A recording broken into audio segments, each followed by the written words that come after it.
12 years ago, my mother looked across our Christmas dinner table, smiled at the man I loved, and told him he deserved a woman who could make something of herself. Then my father agreed with her. 4 months later, my boyfriend left me for my sister. I thought that was the worst thing my family could ever do to me. I was wrong. Because 12 years later, those same people walked into a room in Manhattan, believing they were there to secure the most important opportunity of their careers. They had no idea the foundation they wanted to impress belonged to me. They had no idea I had personally approved their invitation. And they certainly had no idea that, before the night was over, a 12-year-old boy would stand on that stage and force them to face the truth they had spent years trying to bury. My name is Claire Bennett. And this is how I learned that sometimes the people who tell you that you are nothing become the very people who have to watch you become everything they said you never could. The morning of the gala began quietly. At 7:45, my son Noah was sitting at the kitchen counter eating toast with one hand while trying to straighten his tie with the other. "Mom?" I looked up from my coffee. "Is it crooked?" I smiled. "A little." He frowned. "You said it was straight yesterday." "It was." "Then why is it crooked today?" "Because you slept in it." He thought about that. "That seems unfair." I laughed softly. "That's life." He considered that answer with the seriousness he gave everything. Then he nodded. "Okay." Noah was 12 years old. 12 years earlier, doctors had told his parents that his future would probably be severely limited. They had been wrong. Not because the doctors were cruel. Not because miracles suddenly appeared. They were wrong because they had mistaken silence for emptiness. Noah had always been there. We simply had to learn how to listen. That lesson had become the foundation of my entire life. And that night, thousands of people were going to hear it. Noah slid off his chair and walked toward the hallway. "I'm going to practice." "Again?" "I want it right." "You've practiced for months." He turned around. "That's why I want it right." I watched him disappear into the music room. On the counter beside my coffee sat a thin brown envelope. I had not opened it. I already knew what was inside. The seating plan. Table 14. 4 names. My parents. My sister.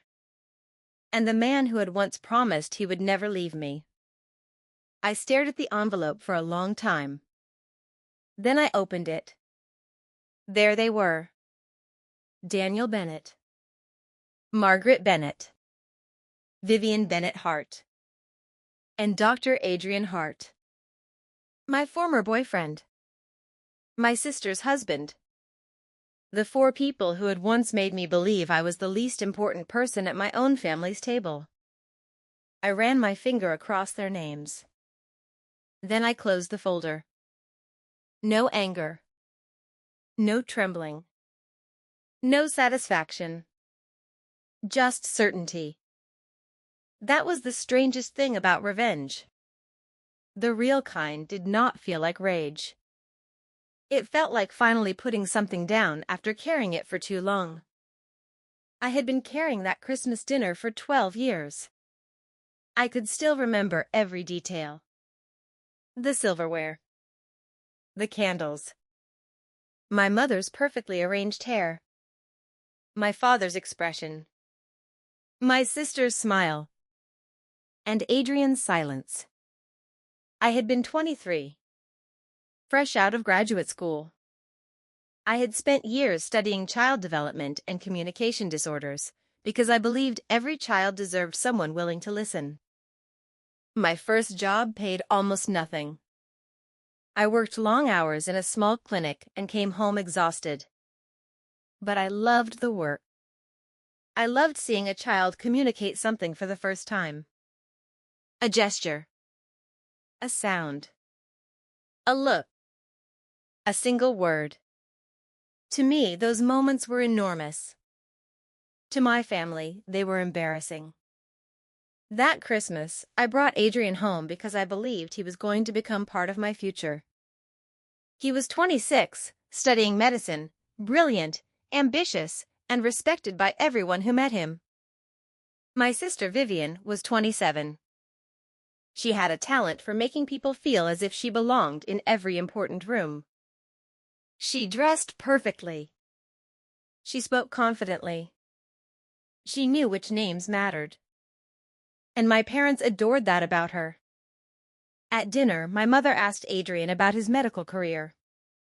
My father asked about his residency plans. They barely asked me anything. I remember standing behind my chair with a bottle of wine I had bought for my father. He never opened it. My mother noticed the notebook beside my plate. It was old. Blue cover. Burned corner. I had carried it for years.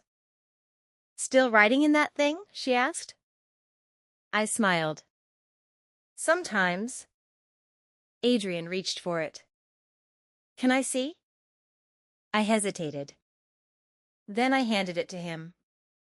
He opened it. The page contained one sentence I had written years earlier after working with a little boy who could not speak. "Every quiet child has something to say." Adrian read it twice. "That's beautiful." For a moment, I felt proud. Then Vivian laughed. Not loudly. Just enough. My mother closed the notebook. "Beautiful doesn't pay the bills, Claire." I remember looking at her. She wasn't angry. That almost made it worse. She was simply dismissive. Then she looked at Adrian. "Let's be realistic.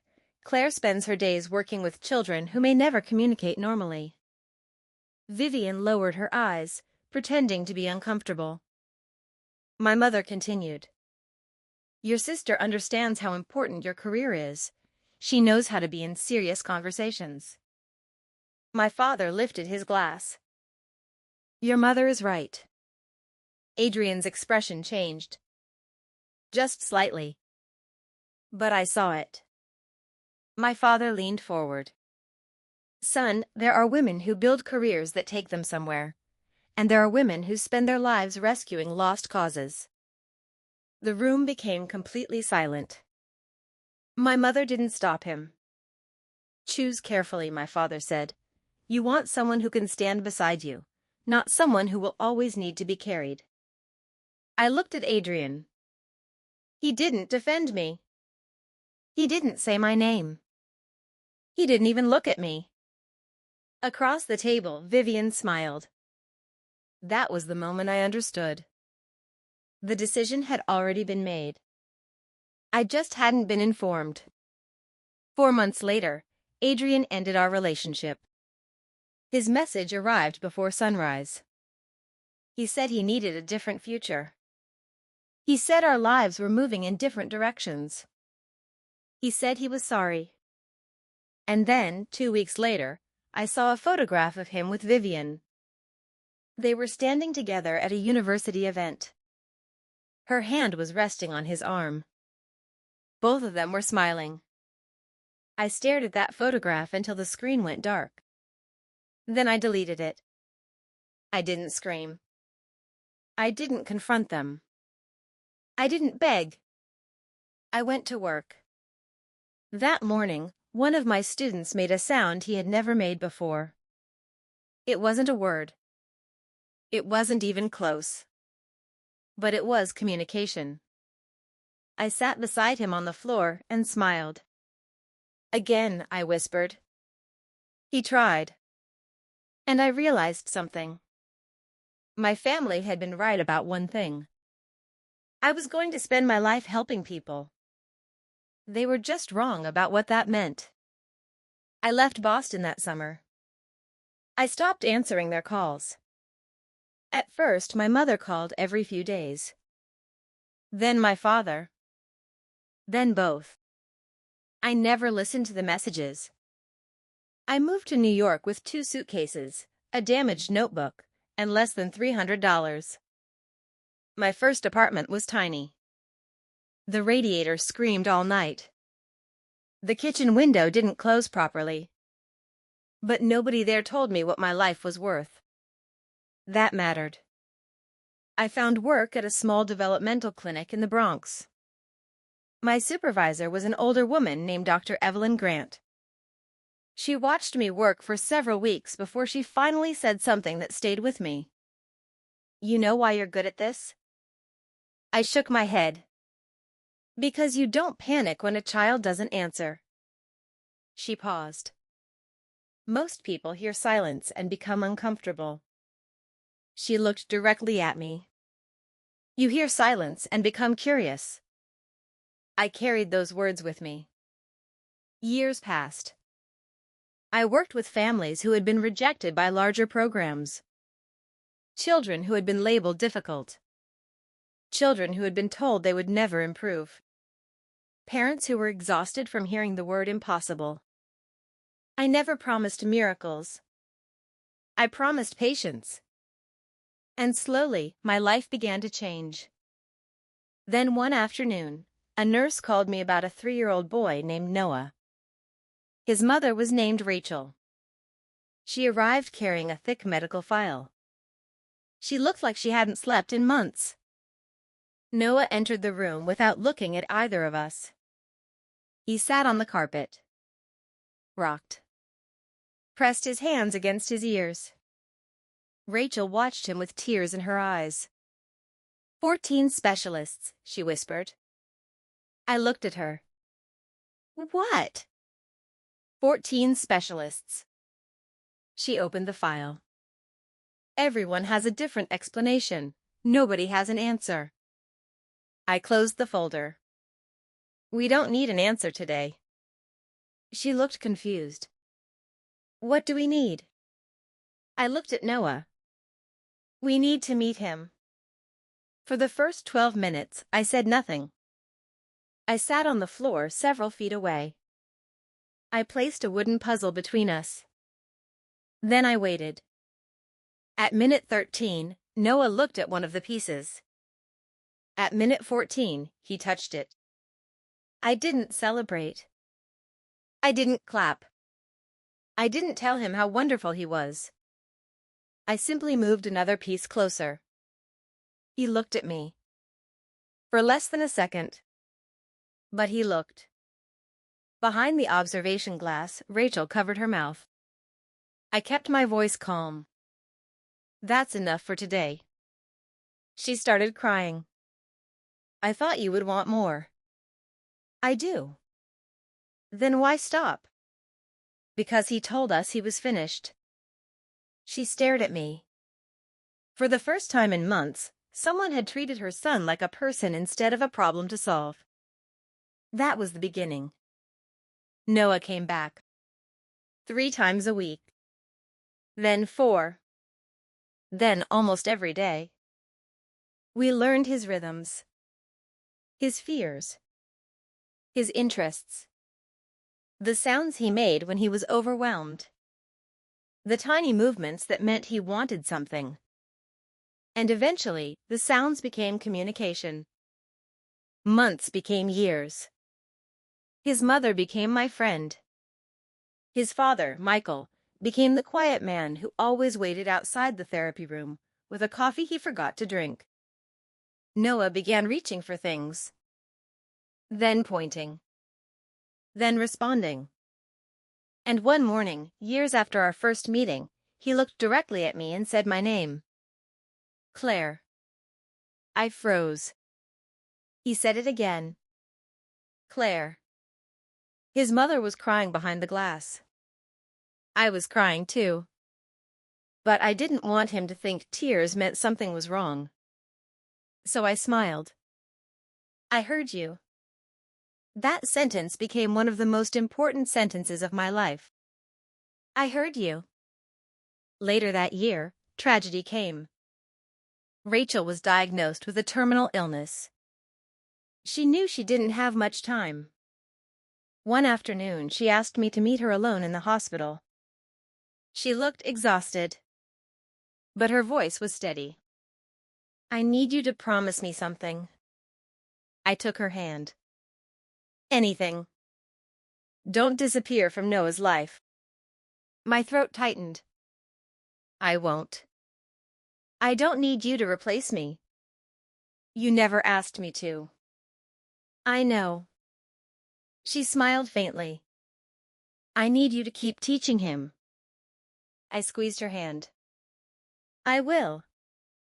She closed her eyes. Promise? I promise. She died a few weeks later. Noah was still too young to understand why his mother wasn't coming home. That night, Michael called me. He didn't know what to do. Neither did I. I went to their house.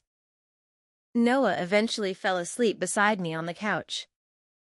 Michael stood across the room, staring at his son.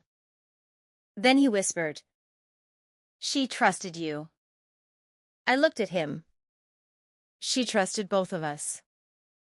That night, after Noah fell asleep, I opened my old blue notebook. The burned corner was still there. I wrote beneath the sentence I had written when I was 21. You will build something. You just don't know it yet. The next morning, I made a decision. I would build something for families like Noah's. Not a luxury program. Not a private club for wealthy parents. A place for children whose families had been told they were too difficult, too expensive, too hopeless. I found a former teacher named Marcus Reed who believed in the same thing. We had almost no money. $2,000. One borrowed office. And a name. The Listening Bridge Foundation. That was enough. For the first year, we struggled. Then someone donated. Then another person. Then a hospital partnered with us. Then a school. Then in another city. 5 years later, we had centers in multiple states. Noah was thriving. And somewhere along the way, Michael and I stopped being two grieving adults trying to protect the same child. We became a family. Our relationship was slow. There was no dramatic confession. No perfect movie moment. Just trust. Then one evening, he asked me to dinner. I said yes. Months later, he asked me again. I said yes again. And eventually, I realized I had fallen in love with a man who never once asked me to become someone else. We married quietly. No Boston relatives. No people who had judged my life. Just friends, colleagues, and the boy who had taught me what listening really meant. Noah carried the rings. He was 9. His hands shook. So did mine. When Michael said my name, he didn't ask me to change it. He said, "I love the life you built before I ever became part of it." That sentence healed something I hadn't realized was still wounded.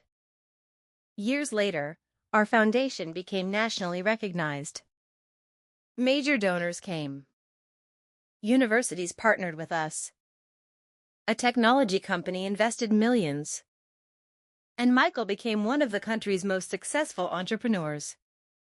But he always said the same thing whenever reporters asked about his success. My wife runs the foundation. Everything I build helps fund it. Then in 2025, something unexpected happened. My sister saw my photograph in a national magazine. She had known about the foundation. She had heard my name. But seeing me standing beside Noah was different. Because she recognized something else. Years earlier, she had published a book about developmental psychology. One chapter described a child. A child with a very unusual medical history. A child whose age, diagnosis, treatment timeline, family situation, and early intervention history matched Noah almost perfectly. The child's name had been changed. But the details hadn't. And the person whose signature appeared on the original medical report was Adrian, my former boyfriend, my sister's husband, the man who had once watched my mother tell him that I wasn't good enough. I didn't know any of this yet. Not until I opened Noah's original medical file. There it was. The signature. Dr. Adrian Hart. The date. The diagnosis. And beneath it, a statement predicting that Noah would probably remain nonverbal for life. I sat completely still. Then I looked toward the hallway. Noah was practicing piano. His voice floated through the house. He was singing. I closed the file. That was the moment I understood the full circle. The man who had once decided my work was worthless had unknowingly helped create the record that said my son would never speak. And the woman who had once mocked me for listening to children had built part of her career using a story she never understood. I could have exposed them immediately. I didn't. Because I had learned something important. Being hurt gives you the right to be angry. It does not give you the right to become cruel. So I waited. 6 weeks later, an invitation arrived. Our foundation was hosting its largest gala ever at a major museum in Manhattan. 400 guests. Major donors. Doctors. Researchers. University leaders. And an advisory board that could shape the future of our organization. My sister and Adrian needed that board. Their careers were at a crossroads. And somehow their names had appeared on the guest list. I looked at the invitation. Then I looked at Noah. He was 12 now. Older. Confident. Still sensitive to noise and crowds. Still careful with words. But he had something he didn't have when I first met him. A voice. I called Michael. There are people from my past coming to the gala. He was silent. Who? I'll tell you later. Do you want me there? Yes. Beside you? I thought about it. Only when I ask. He understood. That was one of the reasons I loved him. He never tried to fight battles I hadn't asked him to fight. The night before the gala, Noah practiced his speech one last time. He looked at me. Mom? Yes? What if I forget? I smiled. Then you pause. What if I can't say it? Then you don't. He frowned. But everyone is waiting. I knelt beside him. Noah, you don't owe anyone a perfect performance. He looked at me. You only owe yourself the truth. He nodded. Then he asked the question I had been expecting. Are the people who hurt you going to be there? I didn't lie. Yes. Are you scared? I thought for a moment. A little. He smiled. Me too. Then he reached for my hand. We can be scared together. I squeezed his fingers. Outside, Manhattan glittered through the windows. Inside, the blue notebook sat in the safe. The same notebook my mother had once tried to burn. The same notebook I had carried through every apartment, every failure, every victory. Tomorrow night it would be displayed beneath museum lights. And Noah would stand on a stage in front of hundreds of people. Not to humiliate anyone. Not to destroy anyone. But to say something they had refused to understand 12 years earlier. That silence was never proof that there was nothing inside. Sometimes silence was simply a language nobody had learned yet. And tomorrow night, my family was finally going to hear it. The night before the gala, I couldn't sleep. Not because I was afraid of the crowd. Not because I was worried about Noah's speech. I was thinking about 4 people who had once sat around a Christmas table and quietly decided that my life wasn't worth much. 12 years had passed, and somehow they were coming back into my life on the exact night when I was finally ready to close that chapter. At 11:38 p.m., I walked into my study. The room was dark except for the small lamp beside my desk. On the shelf sat the old blue notebook. I picked it up. The cover was worn. The corners were bent. One edge still carried the faint brown scar from the day it had nearly been destroyed. I opened it carefully. The first pages contained childish handwriting. School assignments. Notes from college. Names of children I had worked with. Tiny observations. Things other people might have considered insignificant. One page said, "He looked at the red block for 3 seconds today." Another said, "She reached for her mother instead of crying." And another, "He made a sound when the music stopped." To anyone else, those sentences meant almost nothing. To me, they were history. Proof that small things could become enormous. I turned to the first page. The sentence was still there. Every quiet child has something to say. I ran my thumb across the words. Then I remembered my mother's voice. Beautiful doesn't pay the bills. I closed my eyes. For years, I had imagined what I would say if I ever saw her again. Sometimes I imagined shouting. Sometimes I imagined telling her everything she had done. Sometimes I imagined simply walking away. But now that the moment was actually here, none of those things mattered. I had already won. Not because I was richer. Not because my foundation had become successful. Not because my name appeared in magazines.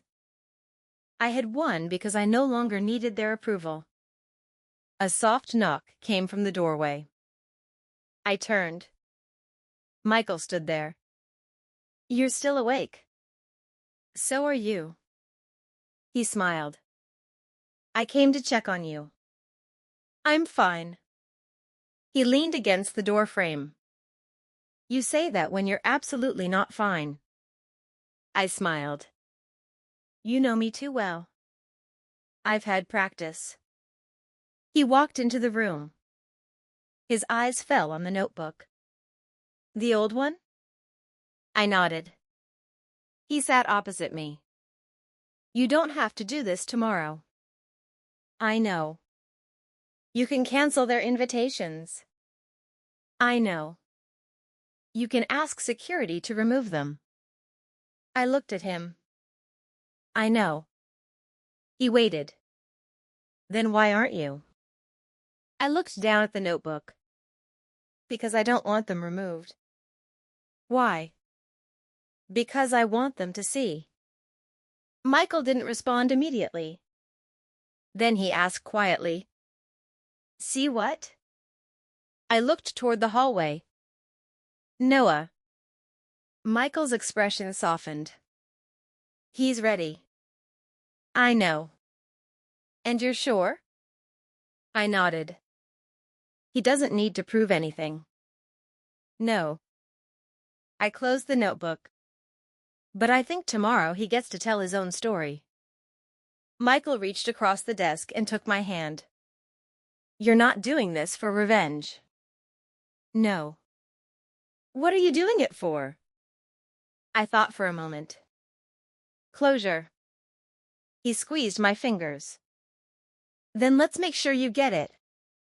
The next morning, Manhattan woke under a pale gray sky.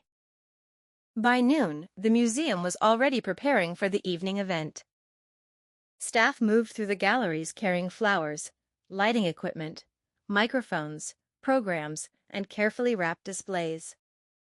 Our Foundation's logo appeared on screens throughout the building. The Listening Bridge. I had chosen that name because of something I learned years earlier. A bridge does not ask the person crossing it to become someone else.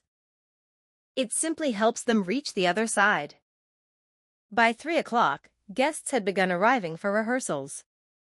Noah stood backstage wearing his navy suit. His hands were shaking. I noticed immediately. Too many people? He nodded. Too loud? Another nod. I crouched beside him. Do you want to leave? He looked surprised. No. Are you sure? He nodded. Then he whispered. I want to finish. I smiled. Then we'll finish. His speech was only a few minutes long. But we had practiced it for months. Not because I wanted him to memorize every word. Because I wanted him to feel safe enough to speak when the room became overwhelming. He had written most of it himself. There was one sentence I had helped him with. He wanted to say, people thought I couldn't become anything. I asked him to change it. Why? Because they didn't know you. He thought about that. Then he rewrote it. People thought they knew what I could become.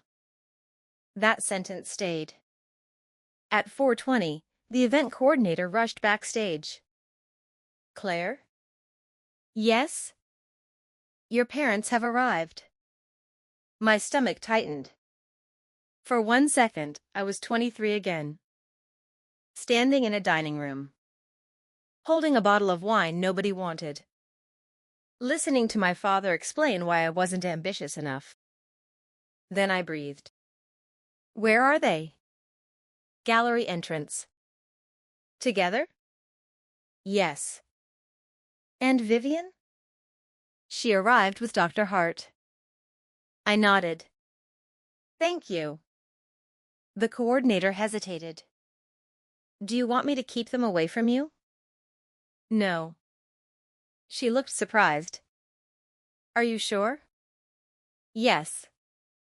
She walked away. Michael appeared beside me. They're here. I know. Do you want me beside you? I looked at him. Not yet. He nodded. He understood. I walked toward the gallery alone. The room was magnificent. Soft golden lighting illuminated paintings along the walls. Round tables filled the center. Crystal glasses. White flowers. Dark linen. At the far end stood the stage. And beneath a glass case near the center of the room sat my old blue notebook. It was open to the first page. Every quiet child has something to say. A small plaque beneath it read, The beginning of the listening bridge. I stopped several feet away. Then I heard my mother's voice. Claire?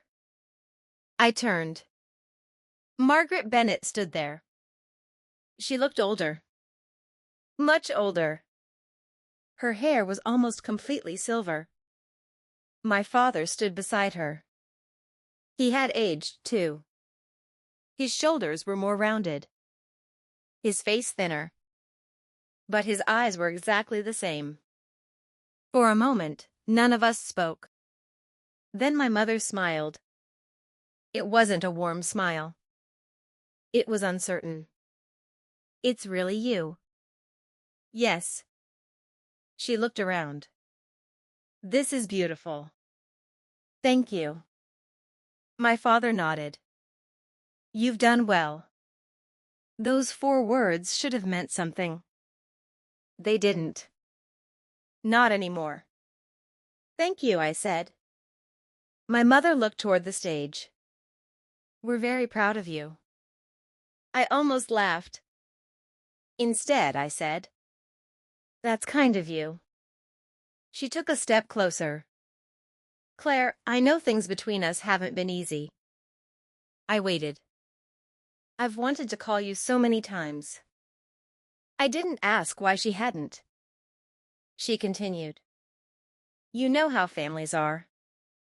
Yes. People say things. Yes. People make mistakes. I looked at her.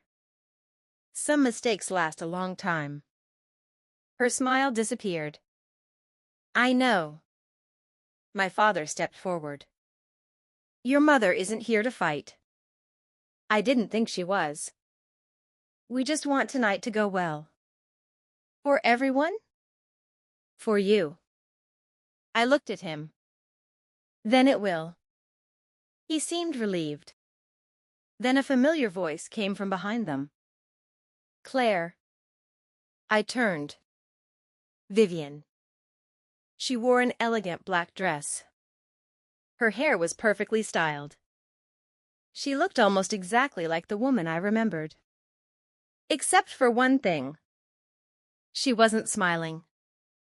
Beside her stood Adrian, my former boyfriend, my sister's husband, the man who had once sat across from me at Christmas and remained silent while my family dismantled my future. He looked at me. His expression changed. I could see recognition, then guilt, then something else. Fear. Claire, he said. Adrian. My sister glanced between us. I wasn't sure you'd want to see us. I didn't. She swallowed. But we're here. Yes. There was an awkward silence. Then Adrian said, You look well. I am. He nodded. That's good. I looked at Vivian. How's Yale? Her expression tightened. Busy. Still teaching? Yes. Writing? A little. I nodded. That's good. She looked toward the notebook. Her face changed. She knew exactly what it was. You still have that? Yes. After all these years? Yes. She didn't answer. My mother stepped between us. We should probably find our table. Of course. She turned away. My father followed. Vivian hesitated. Then she whispered, Can we talk later? I looked at her. Maybe. She nodded. Adrian followed her. I watched them disappear into the crowd.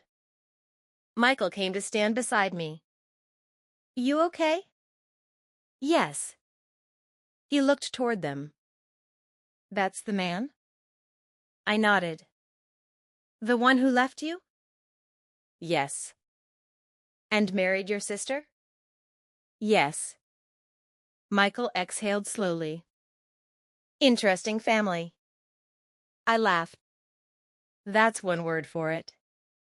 Across the room, Vivian turned around. Our eyes met. She looked away first. The evening began at 7 o'clock. By then, the museum was full. Researchers, doctors, investors, parents, teachers, people who had traveled hundreds of miles because they believed children deserved better opportunities. The room buzzed with conversation. My parents sat at their table. Vivian sat beside Adrian. They had no idea that the file I had found was in my office upstairs.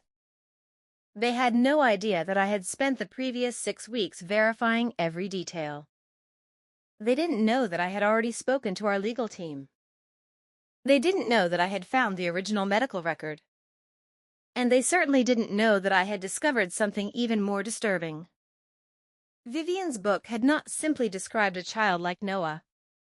It had described Noah, his early diagnosis, his treatment, his behavior, his family structure, even one unusual sensory response that only 3 people had ever documented. Me, his original doctors, and Vivian. The chapter was written as evidence that some children could not be meaningfully reached through early intervention. Yet Noah had become one of the Foundation's most powerful advocates. And the chapter had been published 5 years after his progress had already begun. My sister knew. She had known. She had built an academic argument around a child she had privately decided was incapable of changing. Then she watched him change. And she never told anyone. At 7:40, the lights dimmed. The host welcomed everyone. Applause filled the room. I stood backstage. Noah stood beside me. He was holding the microphone. His fingers were tight around it. Mom? Yes? Where are they sitting? I didn't ask who. You can see them? He nodded. Table 14. He looked toward the audience. Then back at me. Are they bad people? The question hurt more than I expected. No. Then why did they hurt you? I took a breath. Sometimes people hurt others because they are afraid. Afraid of what? Of being wrong. He thought about that. Were they wrong? I smiled. Very. He nodded. Then the host announced my name. The applause began. I stepped onto the stage. Hundreds of faces looked back at me. My parents. My sister. Adrian. Michael. And Noah. I walked to the podium. For the first time in 12 years, I looked directly at my family from a stage. But I didn't feel 12 years younger. I felt exactly my age. I felt free. Good evening. The room became quiet. I spoke about the Foundation. About families. About children who were underestimated. About teachers who refused to give up. About parents who needed someone to tell them they weren't failing. Then I paused. There is a story behind this foundation. My mother shifted in her chair. I saw it. I didn't look at her again. When I was 21, I wrote a sentence in a notebook. The screen behind me displayed the words. Every quiet child has something to say. The room became completely still. That sentence became the beginning of everything. I looked toward the wings. Noah was waiting. But tonight, I don't want to tell you the story. I smiled. I want someone else to tell it. The audience looked toward the stage entrance. Noah? He stepped forward. The room applauded. He stopped. Too much noise. I could see his shoulders tighten. I waited. The applause slowly faded. Noah looked at me. I nodded. He lifted the microphone. And then he said the first words. My name is Noah.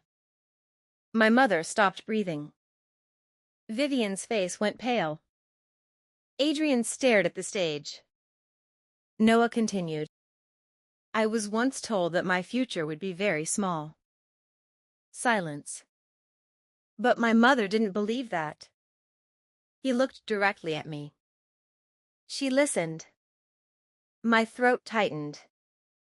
Then Noah turned toward the audience. And because she listened, he paused. I learned how to speak. The room erupted. Applause! People stood. Some cried. But at table 14, nobody moved. Because Vivian had finally recognized the boy. Not just the boy on the stage. The boy in her book. The boy she had once described as beyond the reach of intervention. Adrian slowly lowered his head. And my father looked at him. For the first time that night, I saw confusion on my father's face. He didn't understand yet. But he would. Because the next words Noah was about to read came from the very medical report that had once declared his future hopeless. And this time, the name written beneath that prediction was not hidden. It was sitting only 20 feet away from the stage. No one in that room understood what was about to happen. The applause was still fading when Noah turned toward the display case. He didn't look frightened anymore. He looked focused. He pointed toward the old notebook beneath the glass. "That belonged to my mother," he said. A few people smiled. They thought it was a sweet moment. They didn't understand why my sister had suddenly gone completely still. I did. She knew that notebook. She had seen it years ago. She had once called it childish.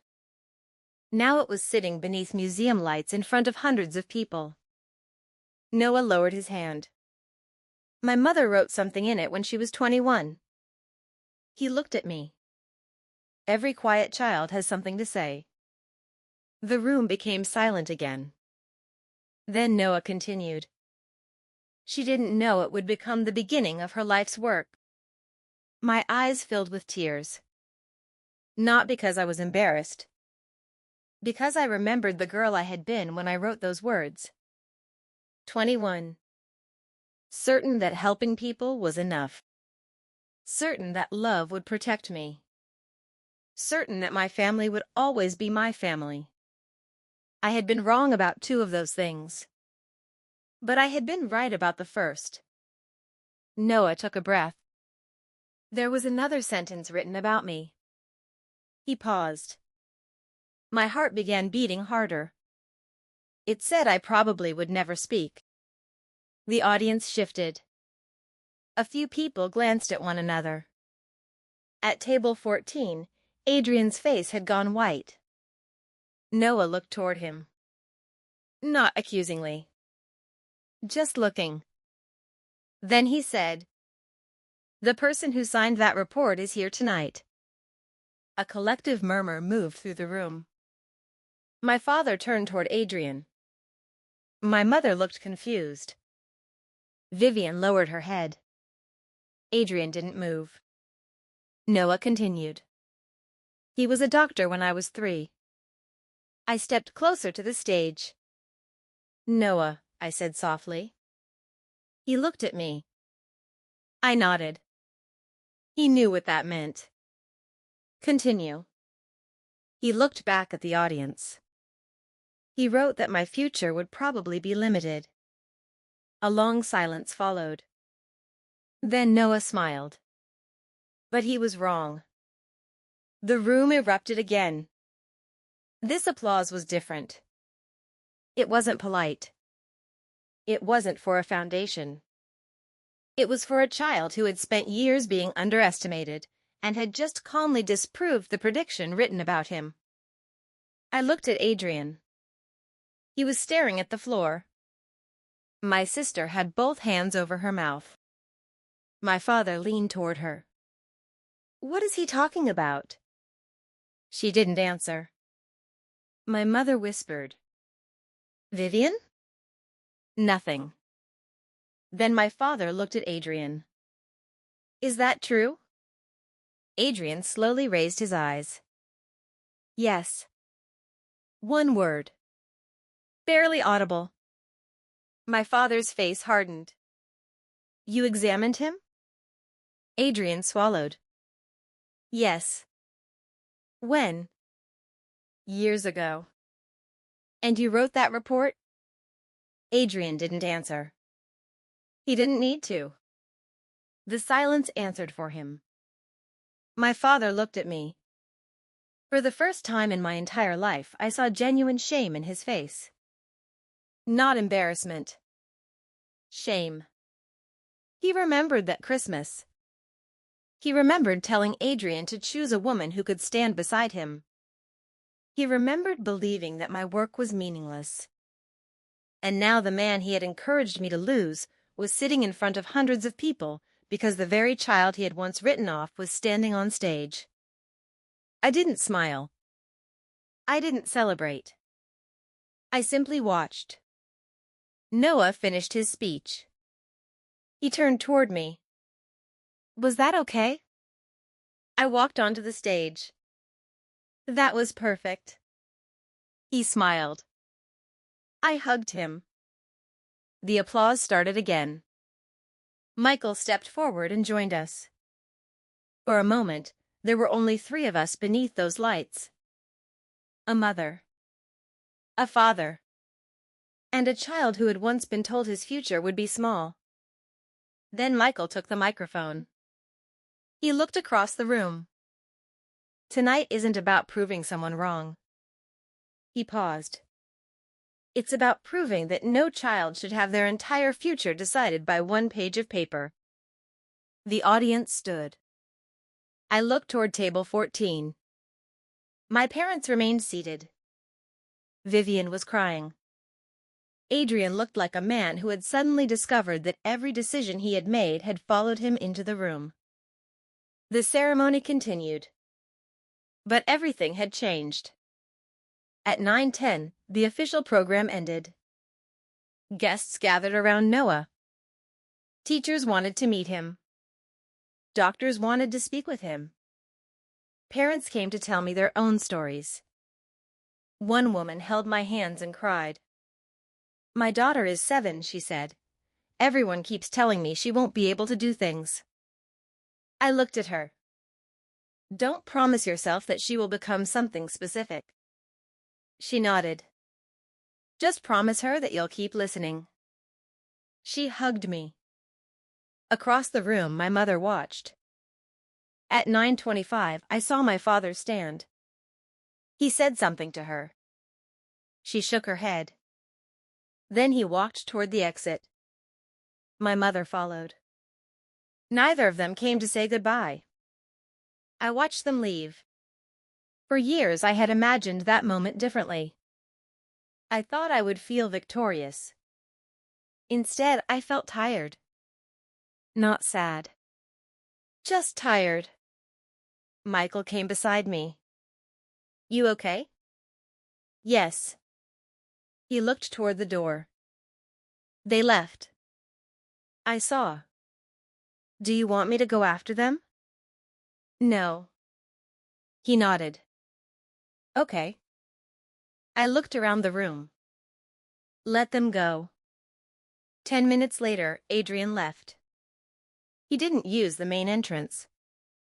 He slipped through a side corridor. But Vivian stayed. She remained at the table. Alone. The guests gradually disappeared. The musicians packed their instruments. Staff cleared glasses. The bright museum lights became softer. And Vivian still sat there. Finally, she stood. She walked toward me. I knew she was coming. She stopped several feet away. Claire. I waited. She looked exhausted. Can we talk? Yes. We moved to a quiet corner near the windows. For several seconds, she said nothing. Then she whispered. You knew. Yes. How long? 6 weeks. Her eyes filled with tears. You found the report? Yes. And the book? Yes. She closed her eyes. I never meant for you to find out like this. I stared at her. Like what? I didn't know. You didn't know what? That he would speak. The sentence hung between us. I felt something inside me go cold. You didn't know he would speak? She looked horrified at herself. I didn't mean it that way. But you did. She started crying. Claire, please. I stepped back. Did you know the child in your book was Noah? She didn't answer. That was enough. You knew. I suspected. When? Years ago. And you said nothing. I was afraid. Of what? She looked at me. Of being wrong. I almost laughed. The same answer. Exactly the same. The same fear that had ruled our family for years. The fear of admitting that they had been wrong. She wiped her eyes. I built my career around that research. I know. I thought I was helping people understand the limits of intervention. You were using a child you had never even bothered to meet properly. I was young. So was I. She looked at me. You left. You pushed me out. I didn't know what our parents were doing. You smiled. She looked down. I know. That was the first honest thing she had said. Then she whispered. I was jealous. I didn't respond. I was always jealous of you. I stared at her. Why? Because you didn't need their approval. I almost smiled. I needed it desperately. No. She shook her head. You thought you did, but you kept doing what you believed in anyway. Her voice broke. I couldn't do that. For the first time that night, I felt something other than anger. Pity. Not because she deserved it. Because I understood what fear could do to a person. But understanding someone didn't erase what they had done. I forgive you, I said. She looked up. Really? Yes. Her face softened. But forgiveness doesn't mean you get your place back in my life. She closed her eyes. I understand. I walked away. Behind me, she whispered. Claire? I stopped. I am sorry. I didn't turn around. I know. Then I kept walking. Outside, the city was quiet. The gala was over. But the story wasn't. Because the next morning, the photographs from the event began spreading across social media. Noah standing on the stage. The old notebook beneath the glass. My speech. The foundation. And one photograph in particular. It showed Adrian sitting at table 14, with his head lowered while Noah spoke. By noon, reporters were calling. By afternoon, universities were asking questions. And by evening, Vivian's book was being discussed online. People began comparing the case study in her book with Noah's public history. The similarities were impossible to ignore. But I refused every interview request. I didn't want revenge to become entertainment. I had spent too many years building something meaningful to reduce it to a family scandal. Then, 3 days later, my phone rang. It was my father. I stared at the screen. I almost ignored it. Then I answered. Hello. There was silence. Finally, he said, I saw the article. Which one? All of them. I said nothing. He breathed heavily. Your mother hasn't spoken to me in 2 days. I'm sorry. I don't know what to do. I almost asked him why he was calling me. But I knew. He wanted me to tell him what to do. The same daughter he had once considered a disappointment. The same daughter he had told Adrian not to choose. Now he needed advice from her.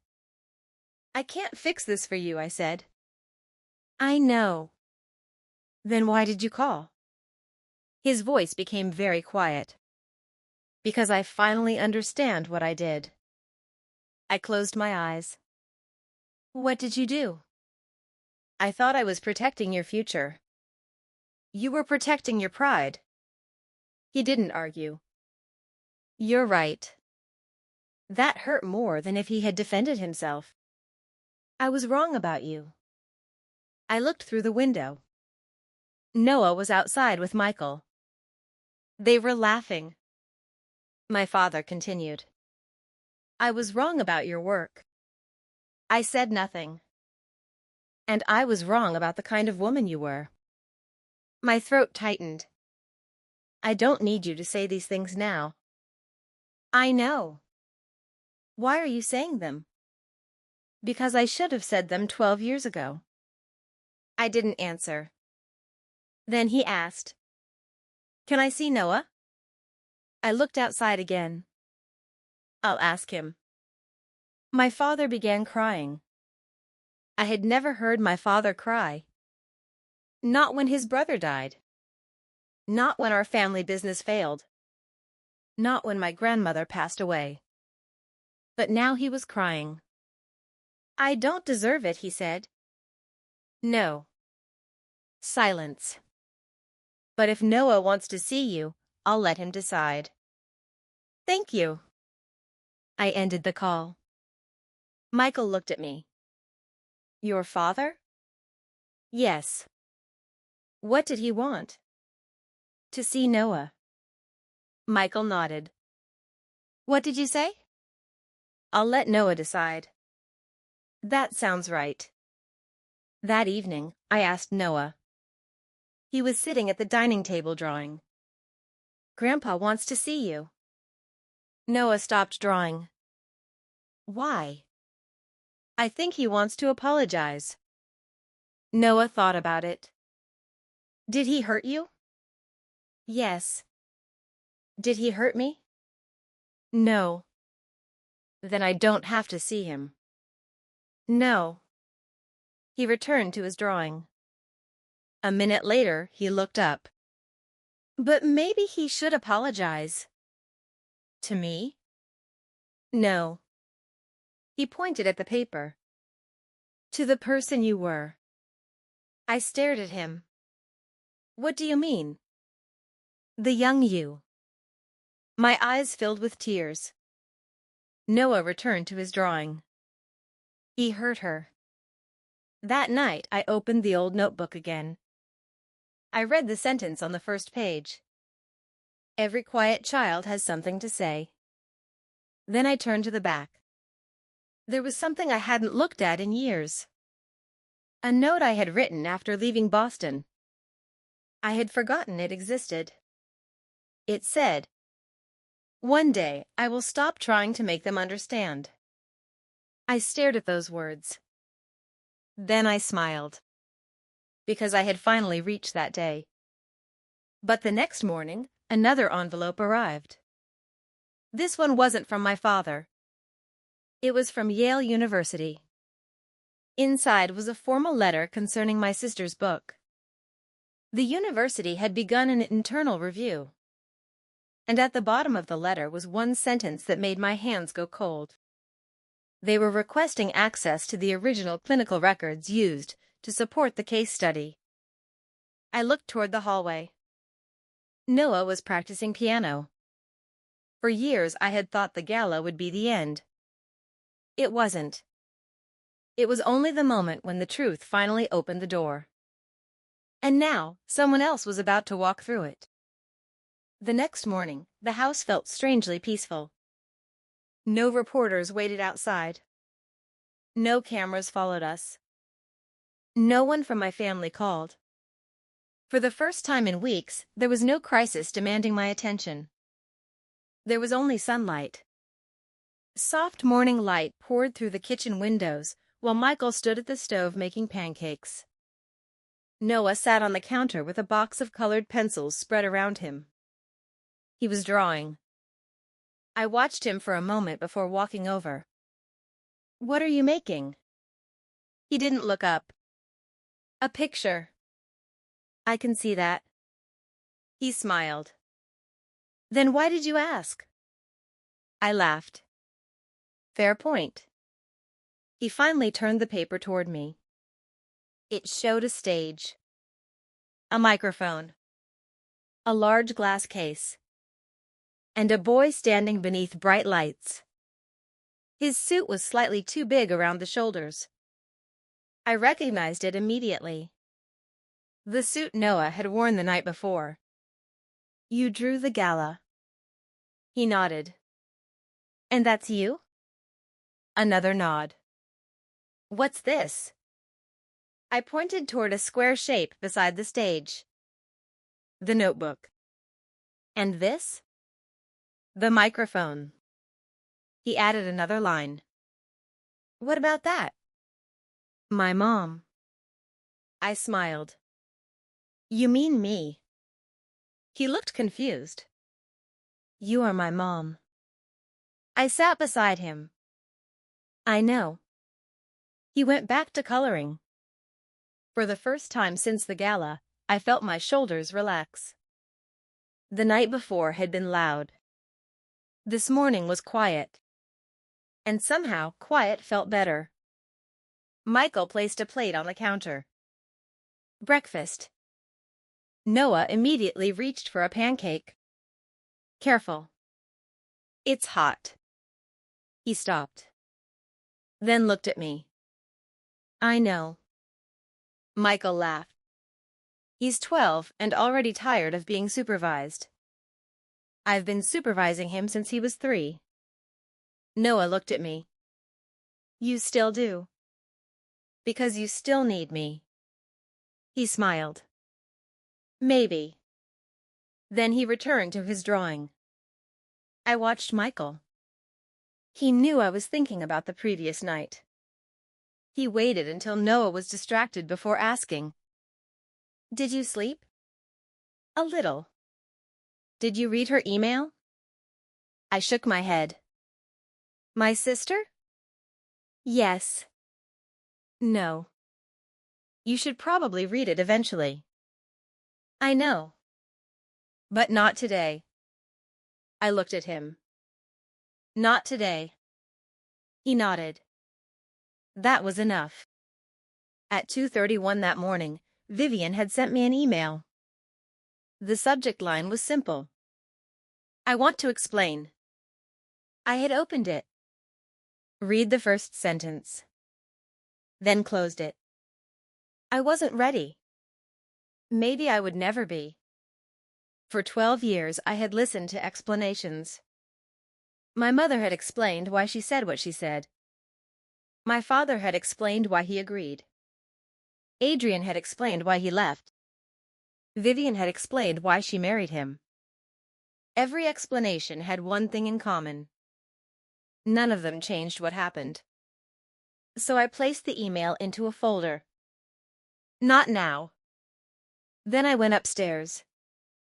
In my study, the old blue notebook was sitting on the shelf. I had moved it from the museum the night before. For years, it had been locked away. I had convinced myself that keeping it safe meant protecting it. But that morning, I realized something. It didn't belong in a safe anymore. I carried it downstairs. Noah looked up. What is that? My old notebook. The one from the stage? Yes. He stared at it. Can I see? I handed it to him. He opened the cover carefully. The pages were filled with my handwriting. Some words had faded. Some ink had bled into the paper. He turned page after page. Then he found the sentence. He read it slowly.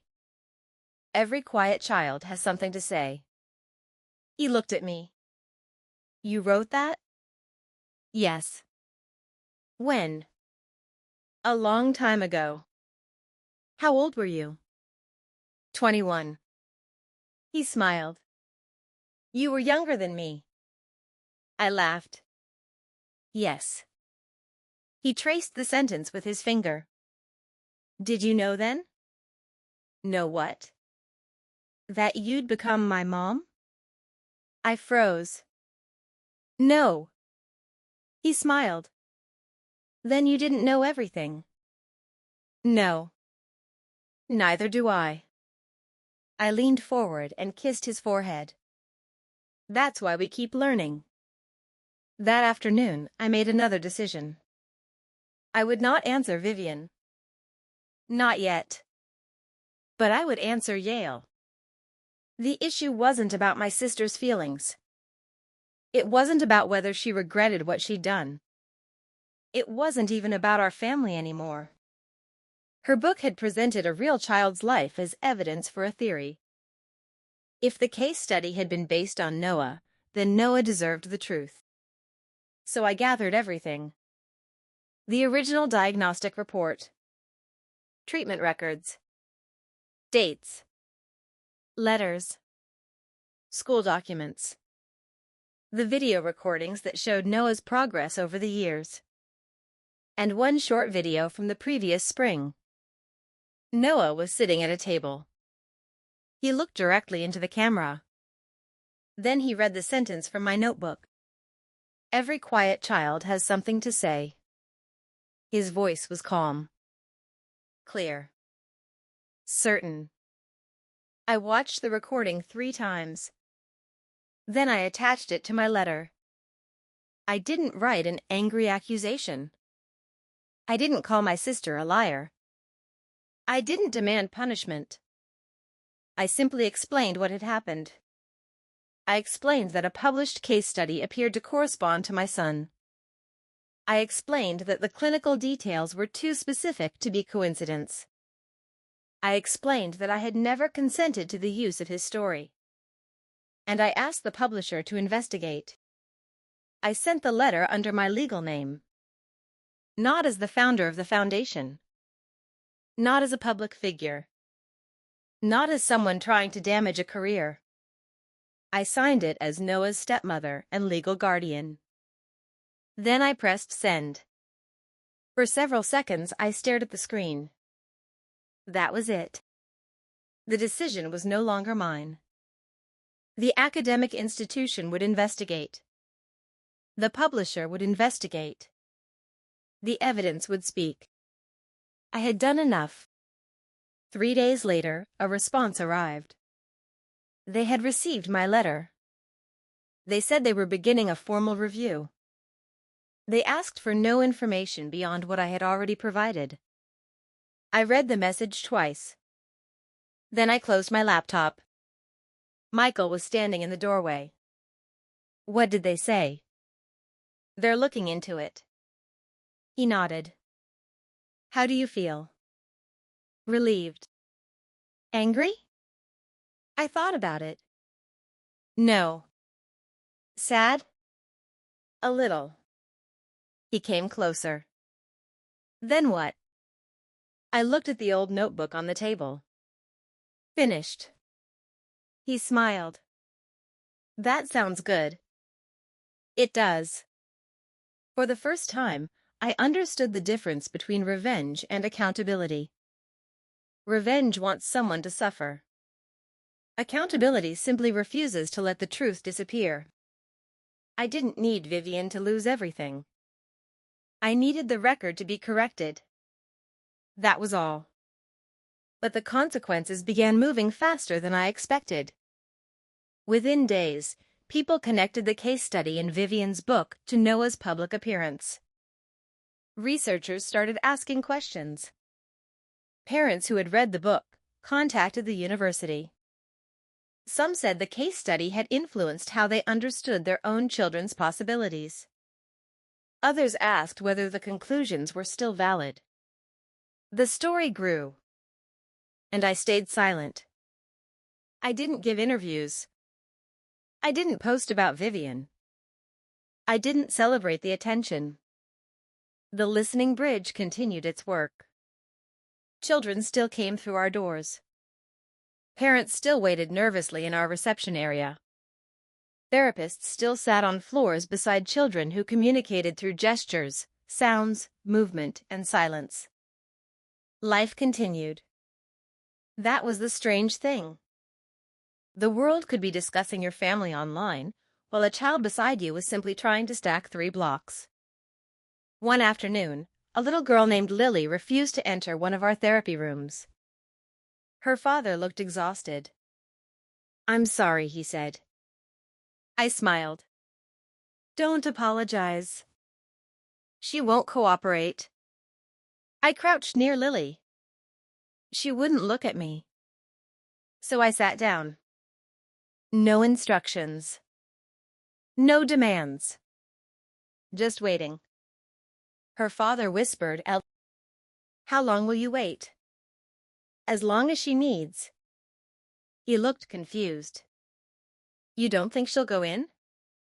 "That's not the important part." "What is?" I looked at Lily. "Letting her know that she doesn't have to be afraid of us." 20 minutes later, Lily moved one step toward the doorway. Her father covered his mouth. I smiled. "That's enough." He looked at me. "You're stopping?" "For today." "But she just started." I nodded. "And that's why we stop." He didn't understand. Not yet.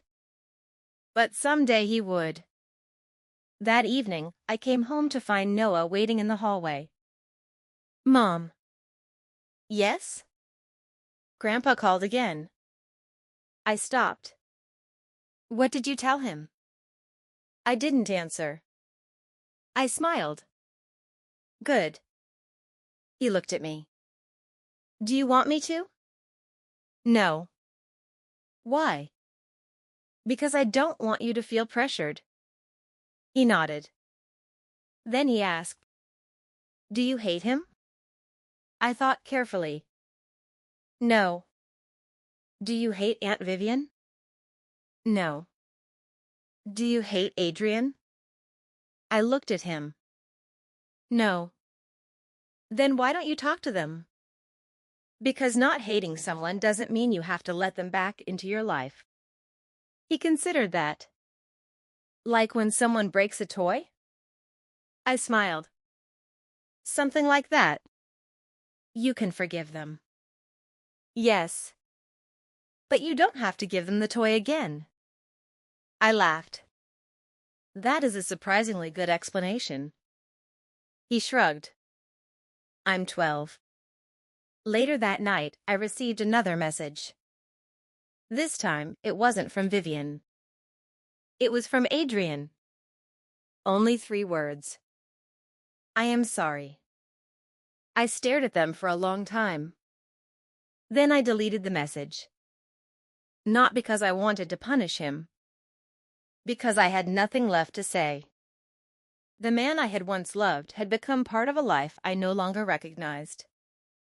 I didn't need his apology to move forward. The following week, the university review became public. They confirmed that questions had been raised regarding the sourcing and identification of the case study. The publisher temporarily paused distribution of the book while the review continued. My sister's professional world began collapsing around her. But I still didn't celebrate. Instead, I thought about the child at the center of it. Noah. A real child. Not a chapter. Not a theory.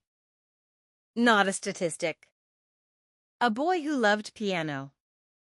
A boy who hated crowded elevators. A boy who still slept with a small stuffed bear when thunderstorms came. A boy who had once been told he might never speak. And who now corrected my grammar when I was tired.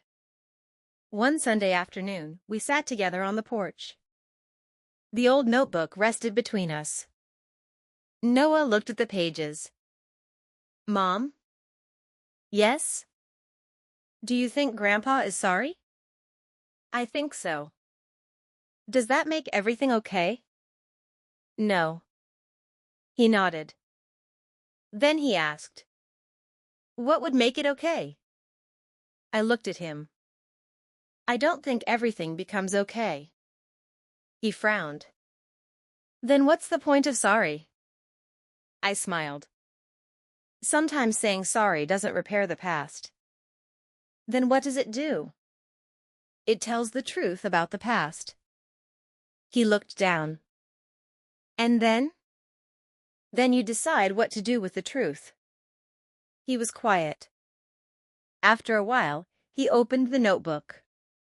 There were only a few blank pages left. He handed me the pen. "Write something." "What?" "You always write." I smiled. "Okay." I thought about the girl I had been at 21. The woman who had been humiliated at Christmas. The woman who left Boston with almost nothing. The woman who met a little boy on a rug and waited. The woman who became a mother.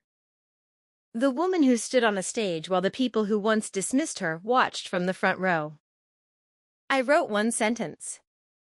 Not for my parents. Not for Vivian. Not for Adrian. For Noah.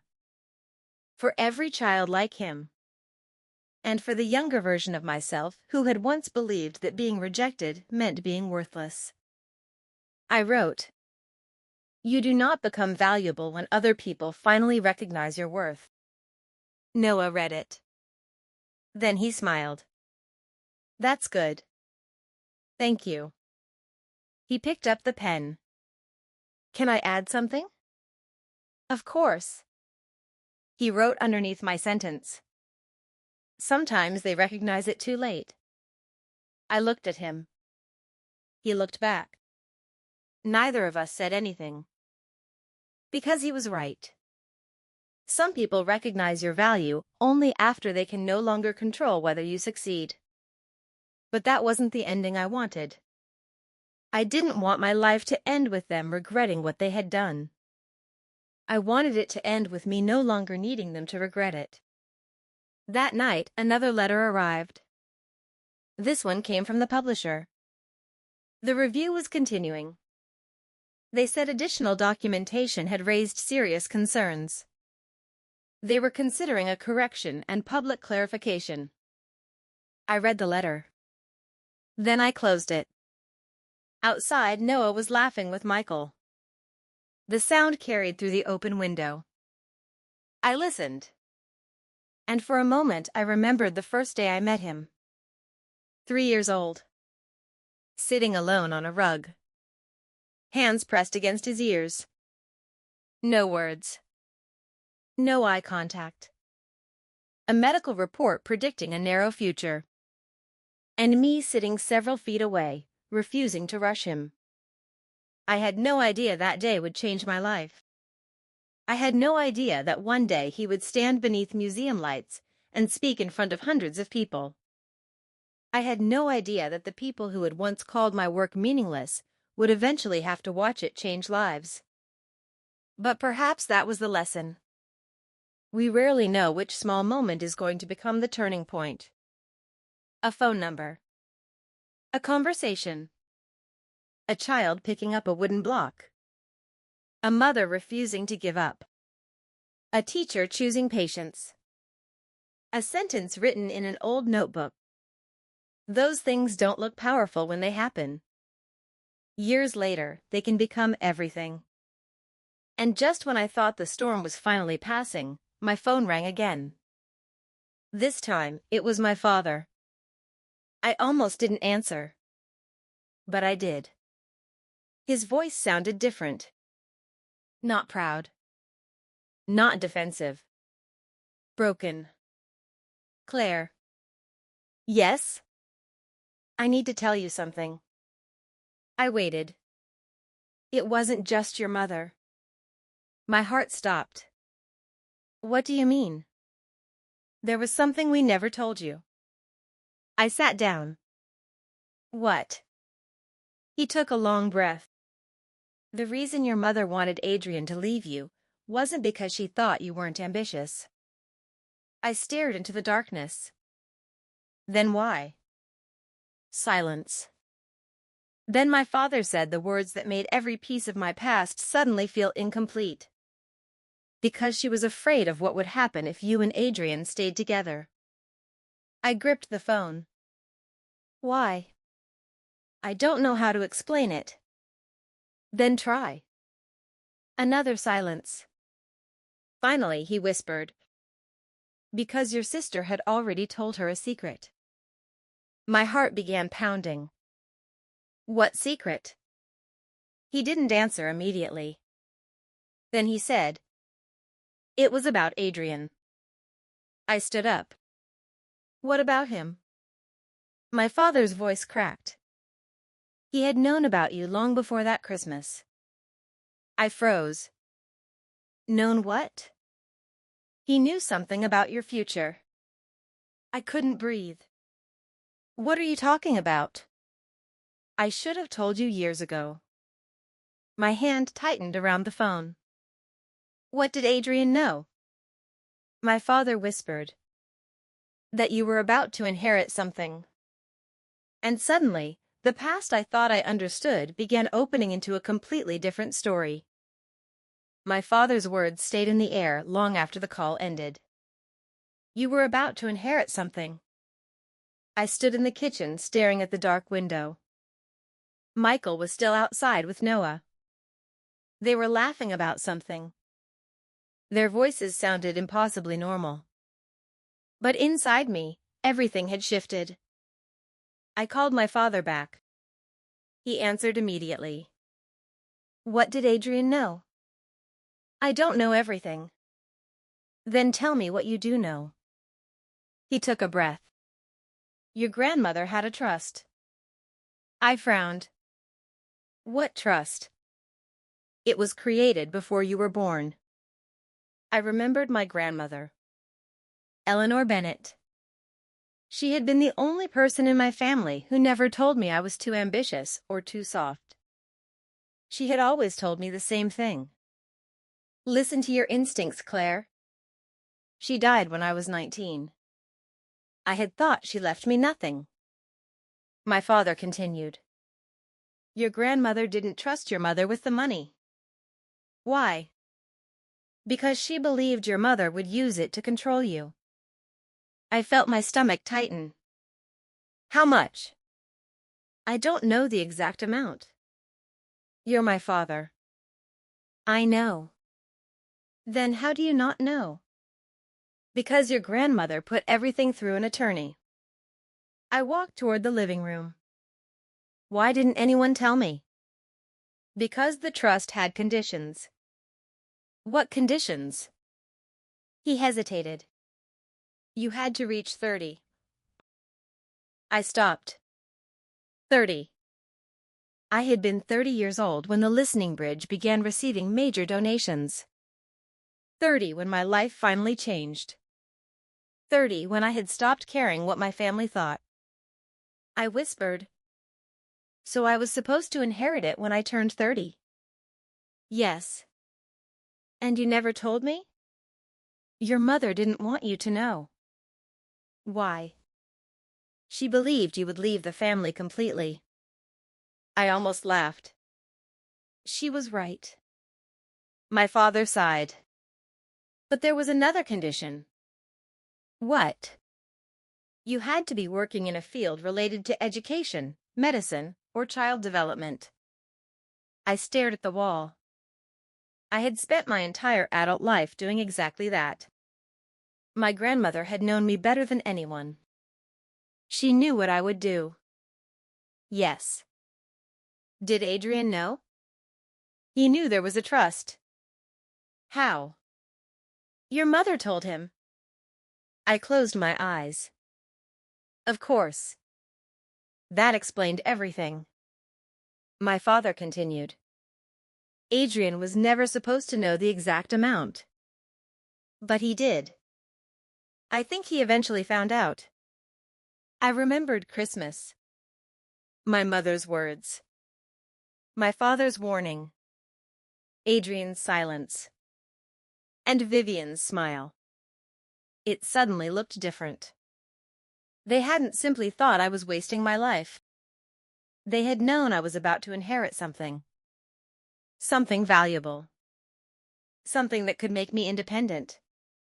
Something my grandmother had intentionally placed beyond my family's control. My father said quietly, Your mother was afraid you would use the money to leave. I did leave. Yes.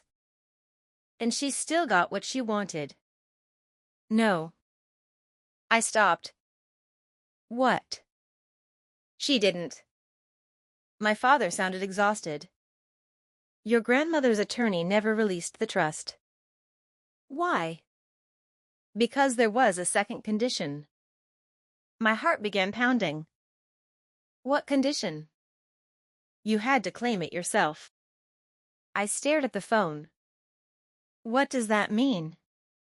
She had arranged for the attorney to contact you when you turned 30. Did he? No. Why not? My father was silent. Then he said, because someone intercepted the letter. My entire body went cold. Who? I don't know. You do know. I have a suspicion. Dad. He finally whispered. Vivian. I sat down. For several seconds I couldn't speak. My sister. The woman who had married the man I loved. The woman who had built her career around a case involving my son. The woman who had watched me leave Boston with nothing. She had intercepted a letter that could have changed my life. I asked the question I already knew the answer to. Why? My father said an MS while you roll. Because she wanted the trust for herself. I laughed once. It wasn't funny. So she stole my inheritance? Not exactly. Then what? She tried to convince your grandmother's attorney that you had abandoned the family. My hands began shaking. Did she succeed? No. Then where is the money? My father answered softly. Still there. I stopped breathing. Where? With the trustee. How much? He hesitated. Then he gave me a number. I couldn't speak. It was more money than I had ever imagined seeing. Enough to change lives. Enough to fund programs for thousands of children. Enough to make my family irrelevant forever. But that wasn't what struck me. What struck me was that my grandmother had known. She had known exactly what kind of people my parents could become when money was involved. She had known exactly what Vivian was capable of. And she had protected me even after she was gone. I ended the call. Michael walked inside. He took one look at me. What happened? I told him everything. He listened without interrupting. When I finished, he sat beside me. What are you going to do? I don't know. You don't have to decide tonight. I know. He took my hand. Do you want the money? I looked at him. No. He seemed surprised. I want what she intended. What did she intend? I looked toward the old notebook. To help children. Michael smiled. Then you already know what to do. The next morning, I contacted the trustee. The attorney was an elderly man named Robert Mason. He invited me to his office. I arrived alone. He stood when I entered. Claire Bennett? Yes. He smiled. I've been waiting a long time to meet you. My throat tightened.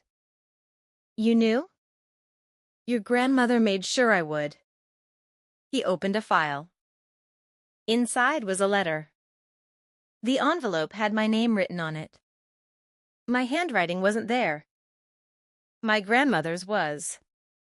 I touched it. When was this written? 3 months before she died. I opened it. The letter was short. But every sentence felt like my grandmother was sitting across from me. She wrote that she knew my family would try to make me choose between being loved and being independent. She wrote that love should never require surrendering your future. She wrote that if I ever found myself surrounded by people who made me feel small, I should remember that their opinion was not a measurement of my worth. Then came the final paragraph. She said the money was never meant to make me wealthy. It was meant to make me free. And if I wanted it, I could use it however I believed was right. I cried. Not because of the money. Because she had understood me. Robert waited quietly. After several minutes, I looked up. Did Vivian really intercept the original notice? He nodded. We discovered that years ago. Why didn't you contact me? Because your grandmother included instructions. What instructions? That I was not to chase you. I frowned. She wanted you to find your own way first. I smiled through my tears. That sounds like her. It does. He pushed another document toward me. The trust is yours. I looked at it. Then I pushed it back. I don't want it personally. He blinked. What? I want to transfer it to the listening bridge. He stared at me. Are you certain? Yes. You understand the amount? Yes. You could secure your family for generations. I smiled. My family already has everything they need. He looked at me carefully. Then what will you do with it? Build more bridges. 3 months later, the listening bridge announced its largest expansion. New centers. Scholarships.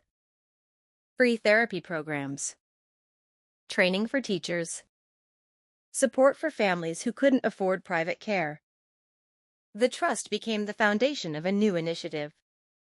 The Eleanor Bennett Children's Network. I named it after my grandmother. Not after myself. Because she had given me the freedom to choose. And I wanted that freedom passed forward. The announcement made national news. My family saw it. My mother called. I didn't answer. My father sent a letter. I read it. He apologized. I kept the letter. Not because I needed it. Because someday, perhaps, I would want Noah to understand that people could change. Even after doing terrible things. Vivian's career changed too. The academic review concluded that her case study had been inadequately sourced and had failed to properly protect the identity and rights of the child involved. Her book was withdrawn. A correction was published. She resigned from her university position. Adrian faced a separate professional review. His original report was examined. He admitted that his assessment had been influenced by incomplete information and that he had not conducted sufficient follow-up. He lost the opportunity he had been pursuing. But something unexpected happened. He contacted me one final time. Not to ask for forgiveness. Not to defend himself. He asked if he could volunteer. I refused. He accepted my answer. That was the end. No dramatic confrontation. No revenge. Just consequences. A year after the gala, we held the opening ceremony for the first Eleanor Bennett Children's Center. Noah stood beside me. He was 13 now. He had grown taller. His voice was stronger. And he still carried the same little stuffed bear during thunderstorms. The new center was filled with families. Children played in rooms designed around their needs.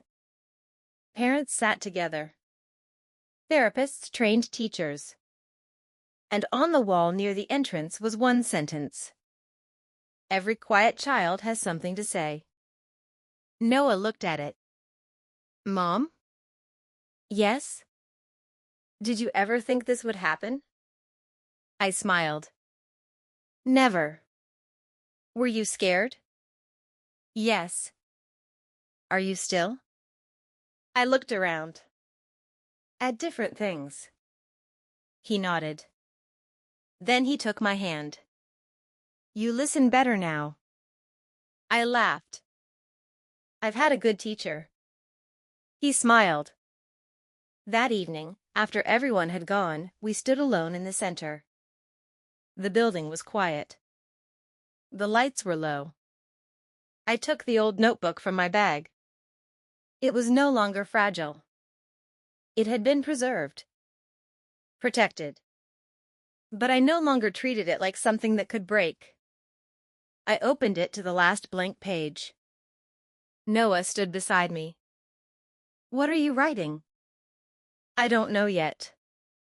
I thought about my mother, my father, Vivian, Adrian, the Christmas dinner, the suitcase, the clinic, Noah's first word, the gala, the letter, the trust, everything. Then I wrote. They thought they were deciding my future. I paused. "And?"